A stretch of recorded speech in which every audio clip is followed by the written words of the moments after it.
In 2024, global industrial demand for silver hit an all-time record, 680.5 million ounces. That's not a forecast. That's not a headline designed to grab your attention. That is a verified figure from the Silver Institute's World Silver Survey 2025. And in 2026, the data shows that trend is still accelerating. So here's the real question worth asking. What is actually consuming all of this silver? And why does it matter? Let's find out. Welcome back. In this video, we're going to walk through the 4 verified industrial sectors that are driving silver demand in 2026, and we're going to do it using real data from the Silver Institute, Oxford Economics, the International Energy Agency, and the World Silver Survey 2025. No hype, no predictions dressed up as facts, just the numbers explained clearly. Here's what we'll cover: solar energy, electric vehicles, artificial intelligence and data centers, and the supply picture that provides important context for all of it. By the end of this video, you'll have a genuinely clear understanding of why silver's industrial story has become one of the more closely watched topics in the commodities world. This video is for educational and informational purposes only. It is not financial advice. Always consult a licensed financial advisor before making any investment decisions. We're here to understand the data, not to tell you what to do with it.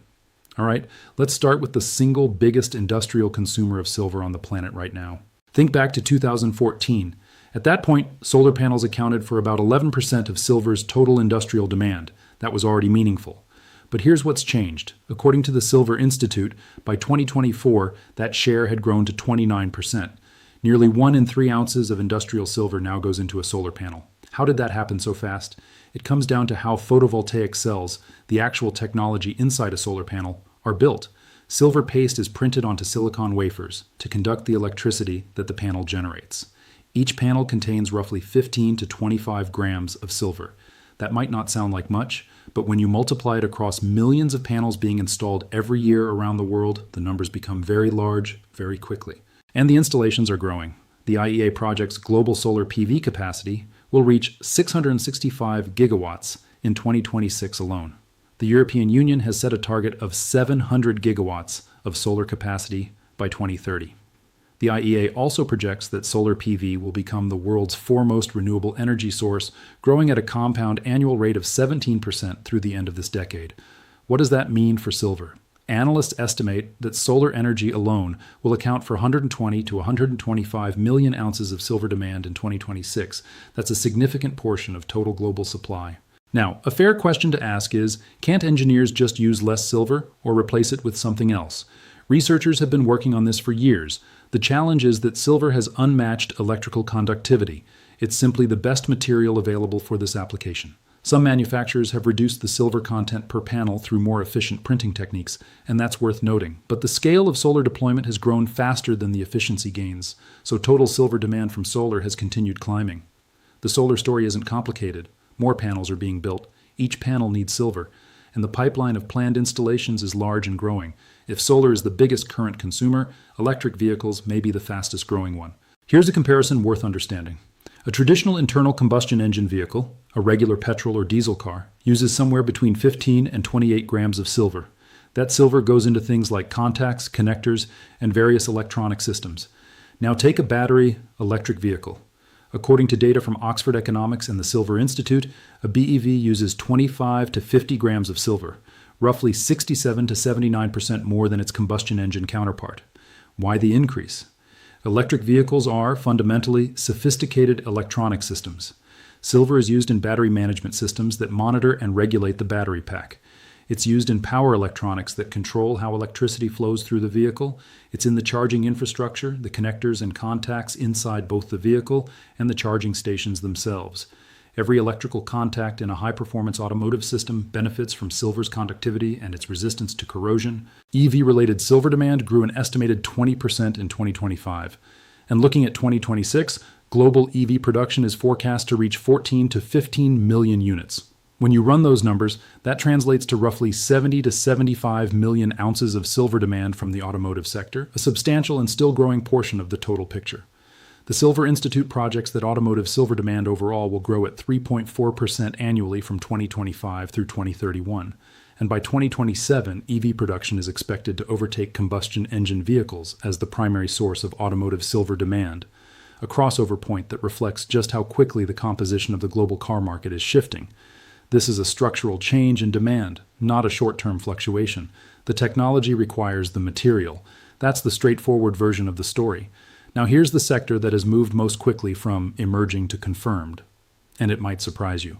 Let's start with a number from Oxford Economics. In the year 2000, global IT power capacity, all the servers, networking equipment, and data infrastructure in the world combined, stood at approximately 0.93 gigawatts. By 2025, that figure had grown to nearly 50 gigawatts. That's an increase of over 5,000% in 25 years. That growth has accelerated sharply with the rise of AI. Training large language models, running cloud computing operations, processing real-time data, all of this requires enormous physical infrastructure. We're talking about warehouses filled with servers, miles of networking cable, and complex power supply systems that have to be incredibly reliable. Where does silver fit in? It's in the circuit boards, it's in the high-performance connectors that link components together, it's in the electrical contacts throughout the power management systems that keep these facilities running. Silver's conductivity and durability make it a material of choice in precision electronics where failure is not an option. Governments have taken notice. The United States, the United Kingdom, the European Union, and China have all announced active funding and policy support for data center expansion. This isn't speculative. It's infrastructure investment that's already underway and already consuming materials. The Silver Institute's December 2025 report, Silver, the Next Generation Metal, produced in collaboration with Oxford Economics, specifically identifies AI adoption and data center growth as a confirmed and structural source of industrial silver demand through 2030. That's a significant designation. It means this isn't a trend that analysts expect to fade.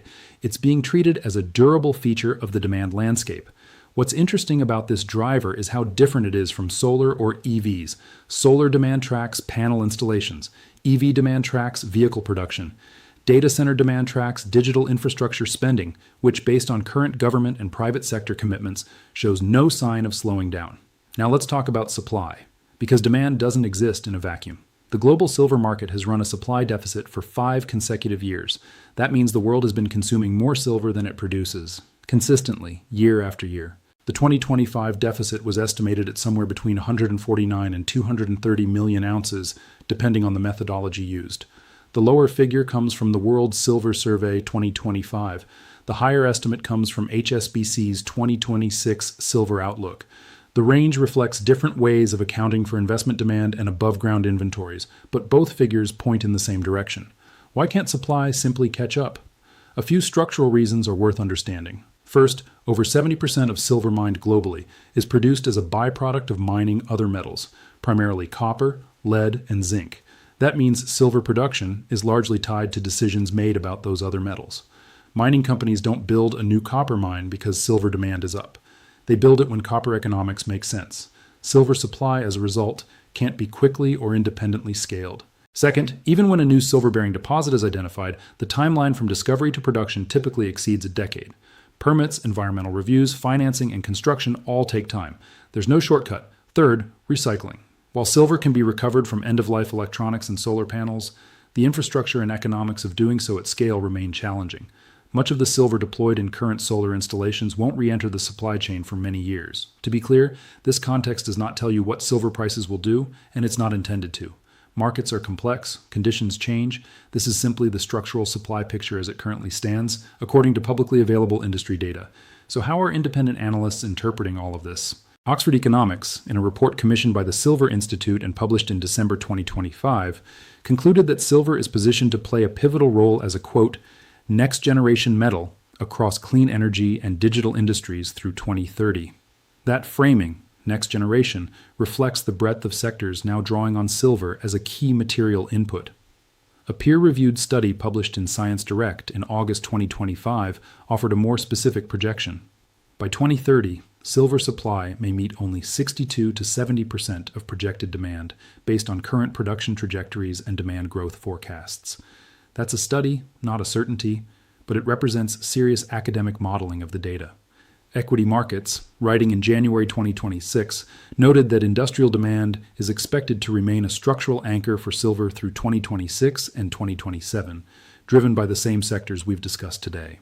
These are analyst perspectives and projections. They're informed by data, but the future is genuinely uncertain. What they collectively reflect is a consensus that the industrial demand picture for silver is substantive, broad-based, and not tied to any single trend. So let's bring this together. Silver's industrial demand in 2026 is being driven by four well-documented forces. Solar energy, now accounting for nearly 30% of all industrial silver demand, and growing. Electric vehicles, which use significantly more silver per unit than combustion engine cars, with production forecasts continuing to rise. Artificial intelligence and data centers, confirmed by the Silver Institute and Oxford Economics as a durable structural demand driver through 2030. And a supply picture characterized by 5 consecutive years of deficit, structural constraints on production, and limited ability to quickly scale output. None of that is opinion. All of it is sourced from the organizations and publications referenced throughout this video, links in the description below. As always, this video is educational and informational only. It is not financial advice, and nothing here should be interpreted as a recommendation to buy, sell, or hold any asset. Do your own research. Consult a qualified financial advisor. Make decisions that are right for your own situation. If you found this breakdown useful, a like helps this content reach more people, and I genuinely enjoy hearing what you think in the comments below. If you have questions, ask them there. And if you want more factual, clearly sourced financial education content, subscribing means you won't miss the next one. Thanks for watching.